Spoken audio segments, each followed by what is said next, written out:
سعادت حسن منٹو کی کہانی مسٹین والا۔ میں اپنے سفید جوتوں پر پالش کر رہا تھا کہ میری بیوی نے کہا زیدی صاحب آئے ہیں۔ میں نے جوتے اپنی بیوی کے حوالے کیے اور ہاتھ دھو کر دوسرے کمرے میں گیا جہاں زیدی بیٹھا ہوا تھا۔ میں نے اس کی طرف غور سے دیکھا۔ ارے کیا ہو گیا تمہیں؟ زیدی نے اپنے چہرے کو شگفتہ بنانے کی ناکام کوشش کرتے ہوئے کہا، میں بیمار رہا ہوں۔ میں اس کے پاس کرسی پر بیٹھ گیا۔ بہت دبلی ہو گئے ہو یار، میں نے تو پہلے پہچانا ہی نہیں تھا تمہیں۔ کیا بیماری تھی؟ معلوم نہیں۔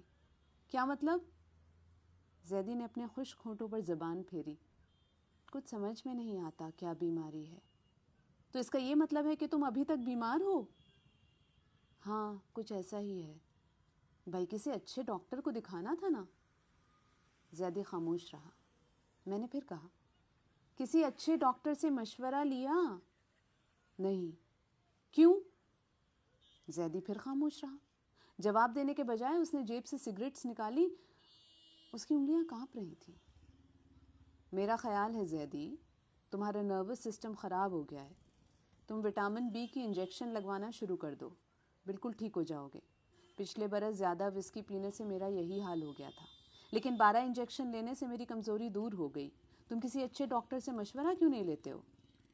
زیدی نے اپنی اینک اتار کر رومال سے صاف کرنا شروع کر دی۔ اس کی آنکھوں کے نیچے سیاہ حلقے پڑ گئے تھے، آنکھوں کے نیچے کالے گڈھے۔ میں نے پوچھا، کیا رات کو نیند نہیں آتی؟ بہت کم۔ دماغ میں خشکی ہوگی زیدی تمہارے۔ جانے کیا ہے؟ وہ ایک دم کچھ کہتے کہتے سنجیدہ ہو گیا۔ دیکھو سعادت، میں تمہیں ایک عجیب و غریب بات بتانے آیا ہوں۔ مجھے بیماری کچھ نہیں۔ مجھے رات کو نیند اس لیے نہیں آتی کہ میں ڈرتا رہتا ہوں۔ ڈرتے رہتے ہو؟ کیوں؟ بتاتا ہوں۔ یہ کہہ کر اس نے کانپتے ہاتھوں سے سگریٹ سلگایا اور پھر بجھی ہوئی تیلی کو توڑنا شروع کر دیا۔ مجھے معلوم نہیں میری بات سن کر تم کیا کہو گے، مگر یہ واقعہ ہے کہ میں ڈرتا ہوں، اور وہ بھی ایک بلے سے۔ بلے سے؟ میں شاید مسکرا دیا تھا۔ زیدی نے فوراً ہی بڑی سنجیدگی کے ساتھ کہا، ہنسو مت، یہ حقیقت ہے۔ میں تمہارے پاس اس لیے آیا ہوں کہ انسانی نفسیات سے تمہیں کافی دلچسپی ہے، شاید تم میرے ڈر کی وجہ بتا سکو۔ میں نے کہا، لیکن یہاں تو سوال ایک حیوان کا ہے۔ وہ خفا ہو گیا۔ تم مذاق اڑاتے ہو تو میں کچھ نہیں کہوں گا۔ نہیں زیدی، مجھے معاف کر دو، تم جو کہو گے میں پوری توجہ سے سنوں گا۔ تھوڑی دیر خاموش رہنے اور نیا سگریٹ سلگانے کے بعد اس نے کہنا شروع کیا، تمہیں معلوم ہے جہاں میں رہتا ہوں 2 کمرے ہیں۔ پہلے کمرے کی اس طرف چھوٹی سی بالکنی ہے جس کے کٹہرے میں سلاخیں لگی ہوئی ہیں۔ اپریل اور مئی کے 2 مہینے بہت گرم ہوتے ہیں، اس لیے فرش پر بستر بچھا کر میں اس بالکنی میں ہی سویا کرتا ہوں۔ یہ جون کا مہینہ ہے اور بات اپریل کی ہے۔ میں صبح ناشتے سے فارغ ہو کر دفتر جانے کے لیے باہر نکلا۔ دروازہ کھولا تو دہلیز کے پاس مجھے ایک موٹا بلّا آنکھیں بند کیے لیٹا نظر آیا۔ میں نے جوتے سے اسے ٹھوکا دیا۔ اس نے ایک لہجے کے لیے آنکھیں کھولی، میری طرف بے پرواہی سے دیکھا جیسے میں کچھ بھی نہیں، اور پھر آنکھیں بند کر لیں۔ مجھے بڑا تعجب ہوا۔ میں نے بڑے زور سے اس کو ٹھوکر ماری۔ اس نے آنکھیں کھولی، میری طرف پھر اسی نظر سے دیکھا اور اٹھ کر کچھ دور سیڑھیوں کے پاس جا کر لیٹ گیا۔ جس انداز سے اس نے چند قدم اٹھائے تھے اس سے یہ معلوم ہوتا تھا کہ وہ مجھ سے بالکل ڈرا ہوا نہیں ہے۔ مجھے سخت غصہ آیا۔ آگے بڑھ کر میں نے ایک اور بڑے زور کی ٹھوکر ماری۔ وہ 10-15 زینوں تک لڑکھڑاتا ہوا چلا گیا، اور جب وہ اپنے چاروں پیر پر سنبھلا تو اس نے نیچے سے پیلی پیلی آنکھوں سے میری طرف دیکھا اور گردن موڑ کر کوئی آواز پیدا کیے بغیر ایک طرف چلا گیا۔ تم دلچسپی لے رہے ہو یا نہیں؟ میں نے کہا، ہاں کیوں نہیں۔ زیدی نے سگریٹ کی راکھ جھاڑی اور سلسلہ کلام جاری کیا۔ دفتر پہنچ کر میں سب کچھ بھول گیا، لیکن شام کو جب گھر لوٹا اور کمرے کی دہلیز کے پاس پہنچا جہاں وہ بلّا لیٹا ہوا تھا تو صبح کا واقعہ دماغ میں تازہ ہو گیا۔ نہاتے ہوئے، چائے پیتے ہوئے، رات کا کھانا کھاتے ہوئے میں نے کئی دفعہ سوچا، میں نے 3 دفعہ اس کی پسلیوں میں زور سے ٹھوکر ماری تھی، مجھ سے وہ ڈرا کیوں نہیں تھا؟ میاؤں تک نہ کی تھی اس نے۔ اور کیا انداز تھا اس کے چلنے کا، آنکھیں بند کرنے اور پھر آنکھیں کھولنے کا، جیسے اسے کچھ پرواہ ہی نہیں تھی۔ جب میں ضرورت سے زیادہ اس بلے کے بارے میں سوچنے لگا تو مجھے بڑی الجھن ہوئی۔ ایک معمولی سے حیوان کو آخر میں اتنی اہمیت کیوں دے رہا ہوں؟ اس بات کا جواب نہ مجھے تب ملا تھا اور نہ اب، حالانکہ پورے 3 مہینے گزر چکے ہیں۔ اس قدر کہہ کر زیدی خاموش ہو گیا۔ میں نے پوچھا، بس؟ نہیں، اس نے سگریٹ کو ایش ٹرے پر رکھتے ہوئے کہا، میں صرف یہ کہہ رہا تھا کہ میں نے اس بلے کو اتنی اہمیت کیوں دی ہے، میں اتنا خوف کیوں کھاتا ہوں۔ یہ معمہ اب تک مجھ سے حل نہیں ہو سکا ہے، شاید تم مجھ سے بہتر سوچ سکو۔ میں نے کہا، لیکن مجھے پورے واقعات معلوم ہونا چاہیے۔ اس نے ایش ٹرے پر سے سگریٹ اٹھایا اور ایک کش لے کر کہا، میں بتا رہا ہوں۔ اس روز کے بعد کئی دن گزر گئے مگر وہ بلہ نظر نہ آیا۔ شاید ہفتے کی رات تھی، میں باہر بالکنی میں سو رہا تھا۔ 2 بجے کے قریب کمرے میں شور ہوا اور میری نیند کھل گئی۔ میں نے اٹھ کر روشنی کی، دیکھا وہی بلہ کھانے والی میز پر کھڑا ڈش کا سرپوش اتار کر پڈنگ کھا رہا ہے۔ میں نے شش شش کی مگر وہ اپنے کام میں مصروف رہا۔ میری طرف اس نے بالکل نہ دیکھا۔ میں نے چپل کا ایک پیر اٹھایا اور نشانہ تان کر زور سے اسے مارا۔ چپل اس کے پیٹ پر لگی مگر وہ چوٹ سے اور مجھ سے بے پرواہ پڈنگ کھاتا رہا۔ میں نے غصے میں آ کر مسحری کا ڈنڈا اٹھایا اور آگے بڑھ کر اس کی پیٹھ پر مارا۔ اس نے اور زیادہ بے پرواہی سے میری طرف دیکھا، بڑے آرام سے کرسی پر کودا، آواز پیدا کیے بغیر فرش پر اترا اور آہستہ آہستہ ٹہلتا ہوا بالکنی کے کٹہرے کے سلاخوں میں سے نکل کر چھجے پر کود گیا۔ میں وہیں حیران کھڑا رہا اور سوچنے لگا، آخر یہ کیسا حیوان ہے جس پر مار کا کچھ اثر ہی نہیں ہوتا؟ سعادت، میں تم سے سچ کہتا ہوں، بڑا خوفناک بلہ ہے۔ یہ موٹا سر، رنگ سفید، لیکن اکثر میلا رہتا ہے۔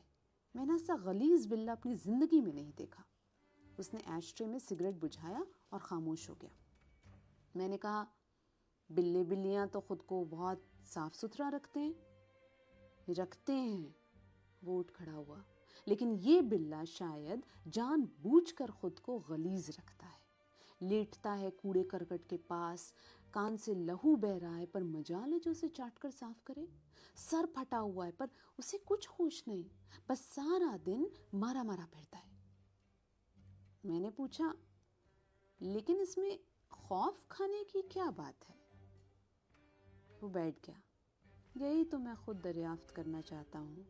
ڈر کی یوں تو ایک وجہ ہو سکتی ہے، اور وہ یہ ہے کہ وہ 10-15 راتیں متواتر مجھے جگاتا رہا تھا اور ہر بار اس نے مجھ سے مار کھائی تھی۔ میرے ہاتھوں بہت بری طرح پٹا تھا وہ۔ چاہیے تو یہ تھا کہ وہ میرے گھر کا رخ نہ کرتا۔ آخر حیوانوں میں بھی عقل ہوتی ہے۔ میں سوچنے لگا، کسی روز ایسا نہ ہو کہ وہ مجھ پر جھپٹ پڑے اور آنکھ وانکھ نوچ لے۔ سننے میں آیا ہے کہ اگر کسی بلے یا بلی کو مارا جائے تو وہ ضرور حملہ کرتے ہیں۔ میں نے کہا، ڈر کی یہ وجہ تو معقول ہے۔ زیدی پھر کھڑا ہوا، لیکن اس سے میری تسکین نہیں ہوتی۔ میرے دماغ میں خیال آیا، تم اس کے ساتھ پیار محبت سے پیش آ کر دیکھو، بلی کے ساتھ۔ میں ایسا کر چکا ہوں۔ میرا خیال تھا کہ اس قدر پٹنے پر وہ مجھے ہاتھ تک نہ لگانے دے گا، لیکن معاملہ بالکل اس کے برعکس نکلا۔ برعکس بھی نہیں کہنا چاہیے، کیونکہ اس نے میرے پیار کی بالکل پرواہ نہ کی۔ ایک روز میں صوفے پر بیٹھا ہوا تھا کہ وہ میرے پاس آ کر فرش پر بیٹھ گیا۔ میں نے ڈرتے ڈرتے اس کی طرف ہاتھ بڑھایا۔ اس نے آنکھیں میچ لیں۔ میں نے اپنا بڑھا ہوا ہاتھ آہستہ آہستہ اس کی پیٹھ پر پھیرنا شروع کیا۔ سعادت، تم یقین کرو، وہ ویسے کا ویسا آنکھیں بند کیے بیٹھا رہا۔ پیار کا جواب بلیاں اکثر دم ہلا کر دیتے ہیں نا، لیکن اس کمبخت کی دم کا ایک بال بھی نہ ہلا۔ میں نے تنگ آ کر اس کے سر پر کتاب دے ماری۔ چوٹ کھا کر وہ اٹھا، بڑی بے پرواہی، ایک نہایت ہی دل شکن بے اتنائی سے اس نے میری طرف پیلی پیلی آنکھوں سے دیکھا اور بالکنی کے کٹہرے کی سلاخوں میں سے نکل کر چھجے پر کود گیا۔ بس اس دن سے وہ 24 گھنٹے میرے دماغ میں رہنے لگا ہے۔ وہ میرے سامنے والی کرسی پر بیٹھ گیا اور زور زور سے اپنی ٹانگ ہلانے لگا۔ میں نے صرف اتنا کہا زیدی سے، میری سمجھ میں تو کچھ نہیں آ رہا ہے۔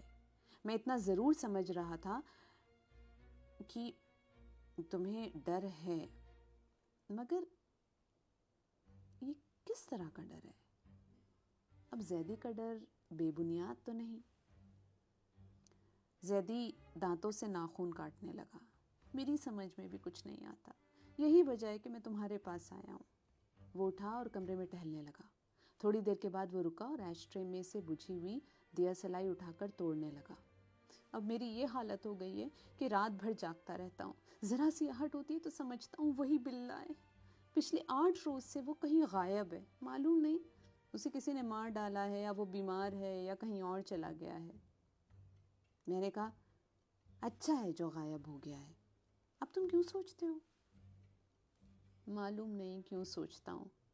کوشش کرتا ہوں کہ اس کمبخت کو بھول جاؤں، مگر وہ دماغ سے نکلتا ہی نہیں. زیدی صوفے پر سر کے نیچے گدی رکھ کر لیٹ گیا. عجیب ہی قصہ ہے. کوئی سنے تو ہنسے کہ ایک بلے نے میری یہ حالت کر دی ہے. بعض اوقات مجھے خود ہنسی آتی ہے، لیکن یہ ہنسی کتنی تکلیف دہ ہوتی ہے. مجھے احساس ہوا کہ واقعی اپنی بے بسی پر ہنستے ہوئے اسے بہت تکلیف ہوتی ہوگی. جو کچھ اس نے بیان کیا تھا بظاہر مضحک آخیز تھا، لیکن یہ بالکل واضح تھا کہ اس بلے کے وجود میں زیدی کی زندگی کا کوئی بہت ہی اذیت دہ لمحہ پوشیدہ تھا. میں نے کہا زیدی، تمہارے ماضی میں، پاسٹ میں کوئی ایسا حادثہ تو نہیں جس سے تم اس بلے کے متعلق کچھ یاد کر رہے ہو؟ میرا مطلب ہے کوئی ایسی چیز، کوئی ایسا واقعہ جس سے تم نے خوف کھایا ہو اور اس چیز یا واقعے کی شباہت اس بلے سے ملتی ہو. پھر میں نے سوچا کہ واقعے کی شباہت بلے سے کیسے مل سکتی ہے. زیدی نے جواب دیا، میں اس پر بھی غور کر چکا ہوں. میرے حافظے میموری میں ایسا کوئی واقعہ یا ایسی کوئی چیز نہیں ہے. میں نے کہا ممکن ہے پھر کبھی یاد آ جائے. ہاں ایسا ہو سکتا ہے. یہ کہہ کر وہ صوفے پر سے اٹھا. اس نے چند منٹ ادھر ادھر کی باتیں کی، پھر مجھے اور میری بیوی کو اتوار کو اپنے گھر آنے کی دعوت دے کر چلا گیا. اتوار کو میں اور میری بیوی سانتا کروز گئے. میں نے شاید آپ کو اب تک یہ نہیں بتایا کہ زیدی میرا بہت پرانا دوست ہے. انٹرنس تک ہم دونوں ایک ہی اسکول میں تھے. کالج میں بھی ہم 2 برس ایک ساتھ رہے. میں فیل ہو گیا اور وہ ایم اے پاس کر کے امرتسر. میں نے شاید آپ کو اب تک یہ نہیں بتایا کہ زیدی میرا بہت پرانا دوست ہے. انٹرنس تک ہم دونوں ایک ہی اسکول میں تھے.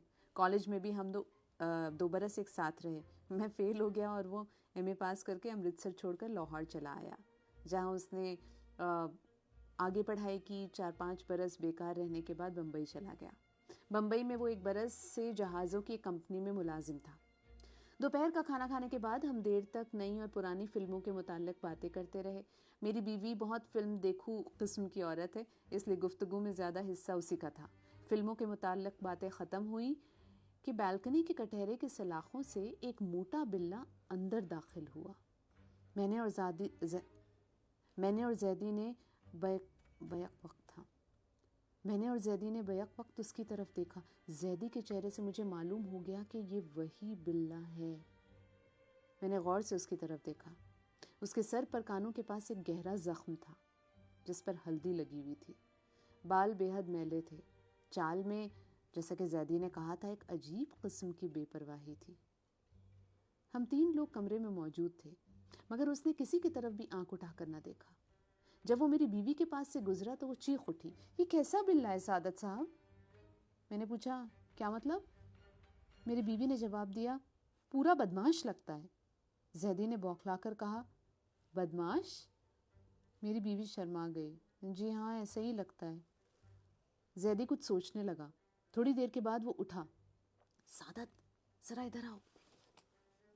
مجھے بالکنی میں لے جا کر اس نے کہا، معمہ حل ہو گیا. کیسے؟ تمہاری بیوی نے حل کر دیا ہے. ذرا سوچو، کیا اس بلی کی شکل مسٹین والے سے تو نہیں ملتی؟ مسٹین والے سے؟ ہاں، اس بدماش سے جو ہمارے اسکول کے باہر بیٹھا رہتا تھا، مصطفیٰ، جسے سب مسٹین والا کہا کرتے تھے. مجھے یاد آ گیا. زیدی پر، جو لڑکپن میں بہت خوبصورت تھا، مسٹین والے کی خاص نظر تھی. میں سوچنے لگا بلے سے مسٹین والے کی شکل کیسے ملتی ہے؟ نہیں ملتی ہے. مسٹین والے کی چال میں بھی کچھ ایسی ہی بے پرواہی تھی. اس کا سر بھی اکثر پھٹا رہتا تھا. کئی دفعہ ہمارے ہیڈ ماسٹر صاحب نے اسے لوگوں سے پٹوایا تھا کہ وہ اسکول کے دروازے کے پاس نہ کھڑا رہے، مگر اس کے کان پر جوں تک نہ رینگی تھی. ایک بار زیدی کے باپ نے اسے ہاکی سے اتنا مارا تھا کہ لوگوں کا خیال تھا اب وہ کبھی نہیں آئے گا، مگر وہ اگلے ہی روز اسکول کے گیٹ کے باہر موجود تھا. یہ سب باتیں ایک لہجے کے اندر میرے دماغ میں ابھری اور میں نے زیدی سے کہا، تم ٹھیک کہتے ہو. مسٹین والا بھی مار کھا کر خاموش رہا کرتا تھا. زیدی خاموش رہا. شاید وہ کچھ یاد کر رہا تھا. چند لمحات خاموش رہنے کے بعد اس نے کہا، مجھے یاد آ رہا ہے، میں 8ویں جماعت میں تھا. ایک دفعہ پڑھنے کے لیے میں اکیلا کمپنی باغ میں چلا گیا. میں ایک درخت کے نیچے بیٹھا پڑھ رہا تھا کہ مسٹین والا نمودار ہوا. اس کے ہاتھ میں ایک خط تھا. وہ مجھ سے کہنے لگا، شہزادے یہ خط ذرا پڑھ دے. آس پاس کوئی نہیں تھا. میری جان ہوا ہو گئی. مسٹین والے نے خط میری ران پر بچھا دیا.